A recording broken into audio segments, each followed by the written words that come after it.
মালদায় টাকার বিনিময়ে পঞ্চায়েত ভোটের টিকিট বিক্রি। অভিষেক বন্দ্যোপাধ্যায়কে ফের নিশানা ঋতব্রত তৃণমূলের প্রসূন বন্দ্যোপাধ্যায়। 2023 সালের পঞ্চায়েত নির্বাচনের সময় নবজোয়ার কর্মসূচি করেছিল অভিষেক বন্দ্যোপাধ্যায়। আর কর্মসূচির আড়ালে ক্যামাক স্ট্রিট ও আইপ্যাকের যোগসাজশে গোটা রাজ্যের টিকিট বিক্রি হয়েছে। আক্রমণ চাঁচলের বিধায়ক প্রসূন বন্দ্যোপাধ্যায়।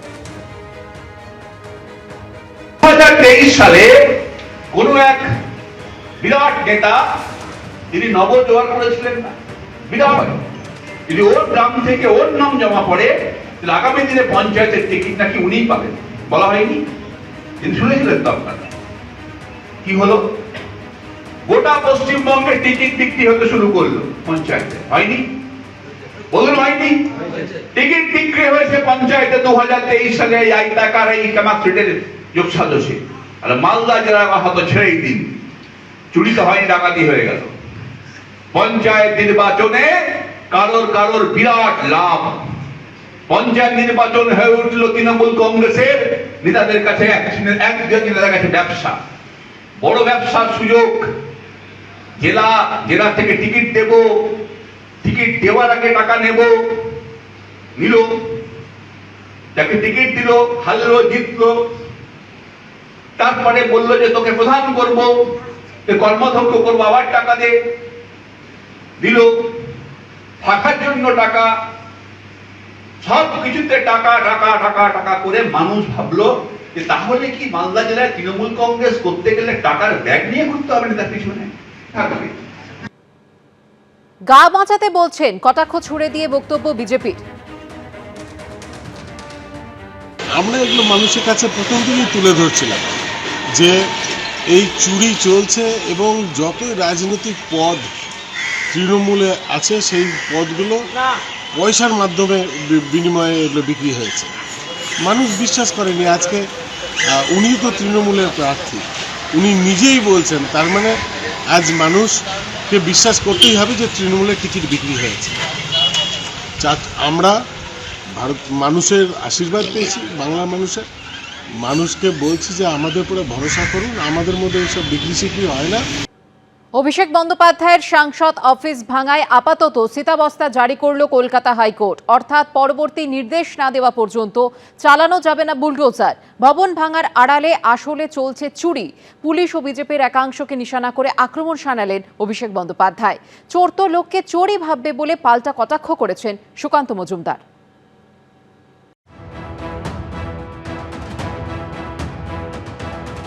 থমকে গেল অভিষেক বন্দ্যোপাধ্যায়ের আমতলার অফিস ভাঙার কাজ। আপাতত ডায়মন্ড হারবারের সাংসদের অফিসে চালানো যাবে না বুলডোজার, নির্দেশ দিল কলকাতা হাইকোর্ট। আমতলায় অভিষেক বন্দ্যোপাধ্যায়ের অফিস ভাঙার প্রক্রিয়ায় স্থিতাবস্থা বজায় রাখার নির্দেশ দিলেন বিচারপতি রাজা বসু চৌধুরী।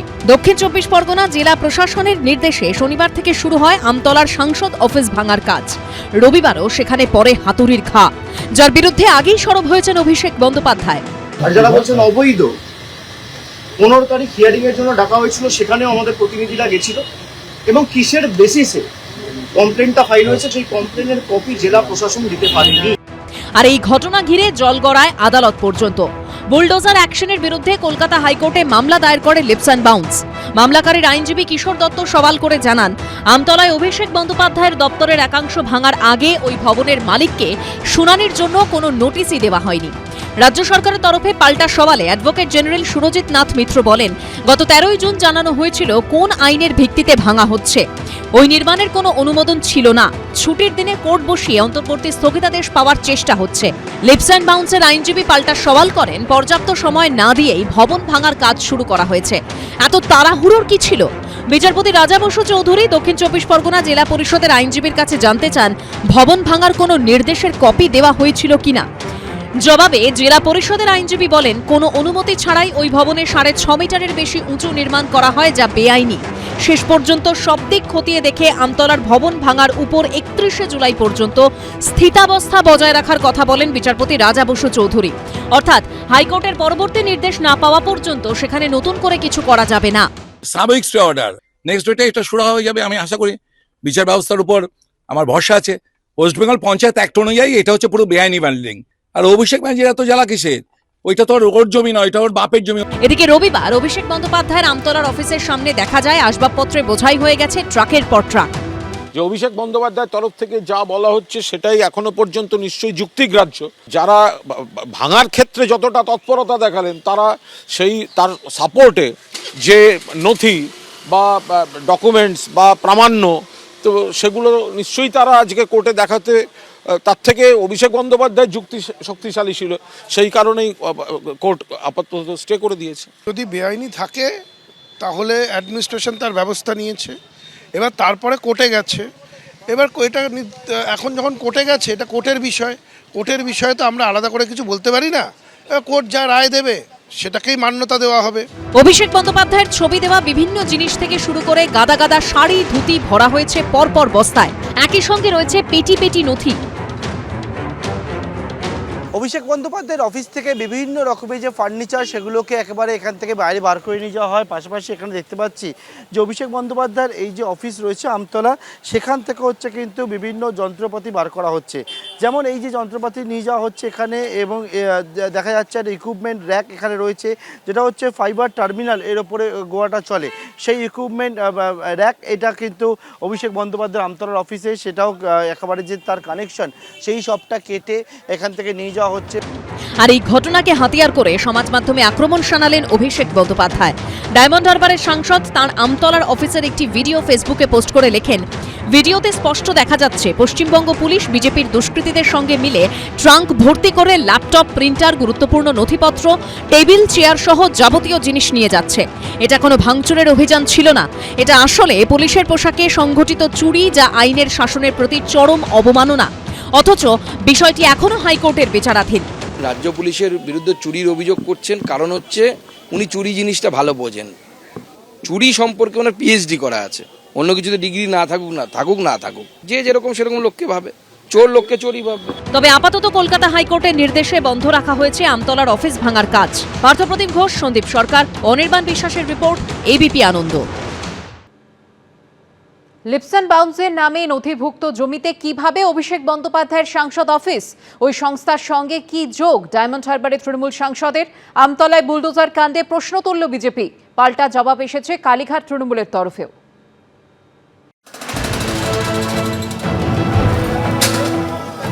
আমতলায় লিপসান বাউন্সের নামে থাকা এই বহুতল ভাঙাকে কেন্দ্র করেই এখন যত বিতর্ক।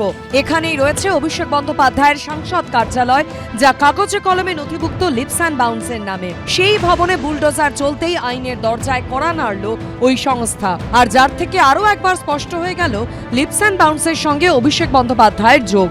যে এই হচ্ছে দুটি নোটিশ দেখো, একটা হচ্ছে 30/6/2026, একটা হচ্ছে 7/7/2026, এবং সেই নোটিশে স্পষ্ট করে এখানে লেখা রয়েছে, যেটা নোটিশটা দেওয়া রয়েছে হিয়ারিং নোটিশ, এবং সেখানে Amit Bandyopadhyay, director leaps and bounds private limited, এবং ওনাকে উদ্দেশ্য করে এই নোটিশ এবং হিয়ারিং নোটিশ, এবং সেখানে বলা হচ্ছে এই ঠিকানার কথা উল্লেখ করে প্লট নাম্বার করে 509, 512 এই প্লট নাম্বার, খতিয়ান নাম্বার দিয়ে বলা হচ্ছে যে 15/7/2026 দুপুর 2টোয় হিয়ারিংয়ের জন্য ডাকা হচ্ছে। এর আগে প্রাথমিকে নিয়োগ দুর্নীতি মামলায় সামনে আসে লিপসান বাউন্সের নাম। সেই সময় অভিষেক বন্দ্যোপাধ্যায় নিজেই স্বীকার করেন তিনিই ছিলেন এই সংস্থার সিইও। আমি এখনো এই পদে আছি। এবার সেই সংস্থার নামে নথিভুক্ত বহুতলে বুলডোজার চলতেই কলকাতা হাইকোর্টে মামলা করা হয়। তাহলে ওই লিপসান বাউন্স আর মানে অভিষেক ব্যানার্জি এক হ্যায়, এটা তো বহু পুরনো তত্ত্ব, এটার মধ্যে নতুনত্ব কি আছে? এটা তো বহু পুরনো তত্ত্ব। লিপসান বাউন্সের মালিক যে অভিষেক, এটা আমরা আগেও জানি। লিপসান বাউন্সের শুধু অভিষেক না, অভিষেকের বাবা, অভিষেকের মা, অভিষেকের বাড়ির আরো অনেক আত্মীয়রা যুক্ত আছে লিপসান বাউন্সের সাথে, এটা তো পুরনো কথা। বুলডোজার অ্যাকশনের বিরুদ্ধে কলকাতা হাইকোর্টে মামলা দায়ের করে লিপসান বাউন্স, যার প্রেক্ষিতে রাজ্য সরকারের তরফে অ্যাডভোকেট জেনারেল সুরজিৎ নাথ মিত্র বলেন, আমতলায় 507 দাগ নম্বরের জমিতে থাকা বেআইনি নির্মাণ ভাঙা হচ্ছে। লিপসান বাউন্স কিনেছে তার আশপাশের 509, 512 দাগ নম্বরের জমি, ফলে ওরা এই মামলা করতেই পারে না। মামলাকারীর আইনজীবী কিশোর দত্ত পাল্টা সওয়াল করেন, যদি তাই হয় তাহলে কোন প্রেক্ষিতে লিপসান বাউন্সের নামে নোটিশ দেওয়া হলো? দক্ষিণ 24 পরগনা জেলা পরিষদের আইনজীবী জবাবে বলেন, সুশান্ত মণ্ডল নামে এক ব্যক্তির অভিযোগের প্রেক্ষিতে তাদের এক্সিকিউটিভ ইঞ্জিনিয়ার সেখানে অনুসন্ধান করে দেখেন ওই ভবনেই ডায়মন্ড হারবারের সাংসদের অফিসের নামে বেআইনি নির্মাণ করা হয়েছে।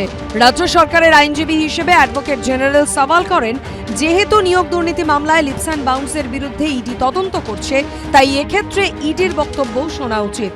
যে পার্টি অফিস তাহলে এখানে এই দলে পশ্চিমবাংলা সারা ভারতবর্ষ যে যত পার্টি অফিস আছে তাহলে সবার বিল্ডিং প্ল্যান আইনমতো স্যাংশন সব কিছু আছে কিনা, কোনো ডেভিয়েশন আছে কিনা চেক করা হতো।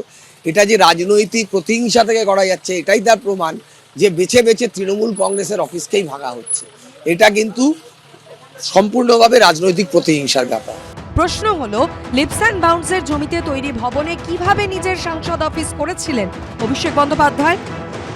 লিপস অ্যান্ড বাউন্স একটা কোম্পানি, যেখানে তার বাবা আছেন, মা আছেন, স্ত্রী আছেন, কালীঘাটের কাকু আছেন, আর তিনি সিইও হিসেবে আছেন।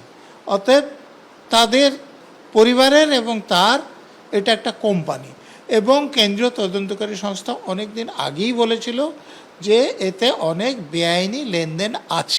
পার্টি অফিস পার্টির নামে থাকবে, যে কার থেকে লিজ নেবেন কিন্তু পার্টির নামে থাকবে, কিন্তু লিপস অ্যান্ড বাউন্স মালিকানা, তাহলে পার্টিটার মালিক তো লিপস অ্যান্ড বাউন্স হয়ে যাচ্ছে। কলকাতা হাইকোর্টে জরুরি ভিত্তিতে শুনানির প্রেক্ষিতে বিচারপতি রাজা বসু চৌধুরী 31শে জুলাই পর্যন্ত আমতলার ওই বহুতল ভাঙার উপর স্থিতাবস্থা জারি করেন। এই সংক্রান্ত মামলার পরবর্তী শুনানি হবে হাইকোর্টের রেগুলার বেঞ্চে। সন্দীপ সরকার, সত্যজিৎ বৈদ্য ও সৌমিত্র রায়ের রিপোর্ট, এবিপি আনন্দ। ওসিকে হুঁশিয়ারি দেওয়ার মামলায় শেষমেশ পুলিশি জিজ্ঞাসাবাদের মুখে পড়লেন হুমায়ুন কবির। রবিবার দ্বিতীয় নোটিশের প্রেক্ষিতে মুর্শিদাবাদের শক্তিপুর থানায় হাজিরা দিলেন হুমায়ুন কবির। 4 ঘন্টারও বেশি সময় ধরে জিজ্ঞাসাবাদ করা হয় তাকে। আমি যেদিন ময়দানে মুসলমানদের নিয়ে নেমে যাব না, সেদিন এমন ছাটা ভাঙা মাছ শুরু করব যে আপনাদের পতাকা বহন করার লোক থাকবে না। উস্কানিমূলক মন্তব্যের মামলায় আগেই জিজ্ঞাসাবাদের মুখে পড়েছিলেন। এবার ওসিকে হুঁশিয়ারি দেওয়ার মামলায় শেষ পর্যন্ত শক্তিপুর থানায় হাজিরা দিলেন আমজনতা উন্নয়ন পার্টির চেয়ারম্যান ও বিধায়ক হুমায়ুন কবির। এদিন 4 ঘন্টারও বেশি সময় ধরে তাকে জিজ্ঞাসাবাদ করা হয়। পুলিশ প্রশাসনকে বলবো যে গালাগালিটা কবে দেওয়া হয়েছিল, সেটা হচ্ছে 8ই মে। তাহলে 8ই মে ওপেন প্লেসে মিটিং এ বক্তৃতা করার সময় গালাগালি করা হয়েছে। পুলিশ সেই দিনই ব্যবস্থা নেবে। তো ব্যবস্থা নেওয়ার জন্য একটা এফআইআর লঞ্চ করার জন্য পুলিশকে কতদিন সময় নিতে হলো? 8ই মে 26শে জুন, 1 মাসেরও বেশি সময়। রবিবার সকাল 11টা নাগাদ মুর্শিদাবাদের শক্তিপুর থানায় পৌঁছন হুমায়ুন কবির। বেলডাঙ্গায় এসডিপিও শক্তিপুর থানার ওসির উপস্থিতিতে তাকে জিজ্ঞাসাবাদ করা হয়। 8ই মে শক্তিপুরের একটি কর্মী সভা থেকে প্রকাশ্যে স্থানীয় থানার ওসির উদ্দেশ্যে হুঁশিয়ারি দিয়ে বিতর্কে জড়ান হুমায়ুন কবির। এই ওসিকে যাতে একবারে অকেজো পোস্টিং দিতে হয়, যদি না দেয় 10,000 লোক নিয়ে থানা ঘিরে একে কলার ধরে থানা থেকে বের করবো। কারো বাপের ক্ষমতা থাকে তো আমাকে রুখে নেবে। এই শক্তিপুরের ওসিকে হচ্ছে মানুষের বাচ্চা না, একদম হারামখোর। এরপর 3রা জুলাই শক্তিপুর থানার তরফে তলব করা হলেও গড়হাজির থাকেন হুমায়ুন কবির। 14ই জুলাই উস্কানিমূলক মন্তব্য সংক্রান্ত আরেকটি মামলায় রেজিনগর থানায় জিজ্ঞাসাবাদের মুখোমুখি হয়েছিলেন তিনি। সেদিনই তার বাড়িতে নোটিশ দেয় শক্তিপুর থানার পুলিশ। সেই নোটিশের ভিত্তিতেই রবিবার শক্তিপুর থানায় হাজিরা দেন হুমায়ুন কবির। 23 এপ্রিল ইলেকশন কমিশনের আন্ডারে আমরা ছিলাম। ইলেকশন কমিশনকে বুড়ো আঙুল দেখিয়ে শক্তিপুর থানা আমার ভাইপো রাজা শেখের নামে একটা পরিকল্পিতভাবে একটা কেস করা হলো, রেপ কেস। পুলিশ মানে সে যা খুশি তাই করবে, পুলিশের আচরণটা কি ধরো, এর জন্য কিন্তু সম্পূর্ণ দায়ী হচ্ছে বাংলার মুখ্যমন্ত্রী। তিনি ডাইরেক্ট বুক ফুলিয়ে বুক চিতিয়ে বলছে যে আমার পুলিশ মস্তানি করবে। পুলিশ মস্তানের সঙ্গে মস্তানি করবে, যে সাধারণ মানুষের সাথে যে মস্তানি করবে পুলিশ তার সাথে মস্তানি করবে। সমাজ বিরোধীদের কি আপনি বিরিয়ানি খাইয়ে তার থেকে তাকে শান্ত করতে পারবেন 7 দিন আটকে রেখে? তাকে এমন দিতে হবে সে যেন সোজা হয়ে উঠে দাঁড়াতে না পারে, সে যেন সকালবেলা জায়গা মতন বসতে না পারে, এরম দেবে কোনো চিন্তা। এখন মামলার জল কতদূর গড়ায় সেটাই দেখার। রাজীব চৌধুরী, সুদীপ্ত আচার্য, এবিপি আনন্দ। এবিপি আনন্দ, এগিয়ে থাকে, এগিয়ে রাখে।